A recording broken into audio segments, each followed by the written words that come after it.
I never imagined that my life would take such a dark and twisted turn. Growing up in a small town in Ohio, I believed in the sanctity of marriage, the partnership it promised, and the unconditional love that was supposed to come with it. But my marriage to Emily was anything but that. Emily was captivating when we first met, a vibrant woman with a laugh that could light up a room. She was ambitious, career-driven, and I admired her for it. We married after a year of dating, and I was on top of the world, thinking I had found my lifelong partner. However, the honeymoon phase ended abruptly. Emily's demanding job as a corporate lawyer consumed her, and she began to change. She became distant, irritable, and critical of everything I did. I worked as a freelance graphic designer, which allowed me to manage the household chores and be more flexible with my time. But to Emily, my contributions were never enough. She belittled my profession, calling it a hobby rather than a real job. She complained about the money I made, even though we were financially stable thanks to her substantial income. The woman I had fallen in love with had transformed into a domineering, unappreciative stranger. I tried to communicate my feelings to bridge the growing gap between us, but Emily dismissed me every time. "You're being too sensitive," she'd say, "or maybe if you made more money, I'd respect you more." Her words cut deep, and I began to feel like a guest in my own home. One evening, I overheard a conversation that shattered my world. Emily was on the phone, her voice low but clear.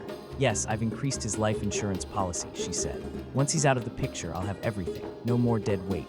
My heart pounded as the realization hit me. Emily was planning to kill me for the insurance money. The betrayal was unimaginable. The woman I had vowed to love and cherish was plotting my demise. Fear quickly turned into anger, and I knew I couldn't let her get away with it. I decided to turn the tables and make her pay for her treachery.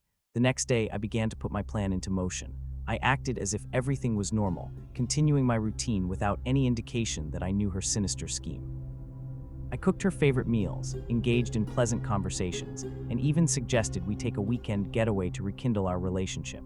Emily seemed pleased, believing I was oblivious to her intentions. I started researching poisons, looking for something that would be untraceable and cause a slow, debilitating illness. As a graphic designer, I had the skills to create fake labels and access to various chemicals through online suppliers. I settled on a combination of substances that would mimic natural causes, ensuring that no one would question her death. I began by adding small doses to Emily's morning coffee, watching as she gradually became weaker and more fatigued.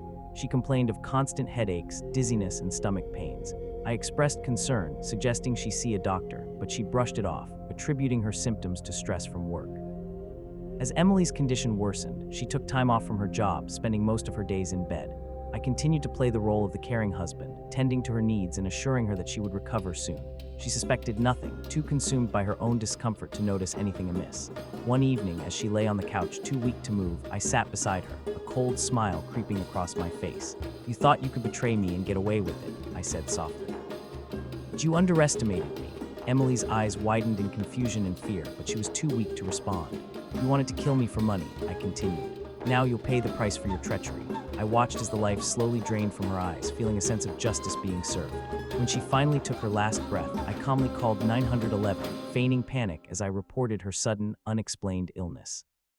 The medical examiner ruled her death as natural causes, and no one suspected foul play. I collected the life insurance money and sold the house, leaving behind the painful memories of my past. I moved to a new city, started a new job, and began a new life. The experience had changed me, hardening my heart and teaching me that trust is a fragile thing.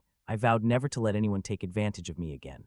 In the end, I survived her betrayal and emerged stronger. Emily got what she deserved, and I found peace knowing that justice had been served.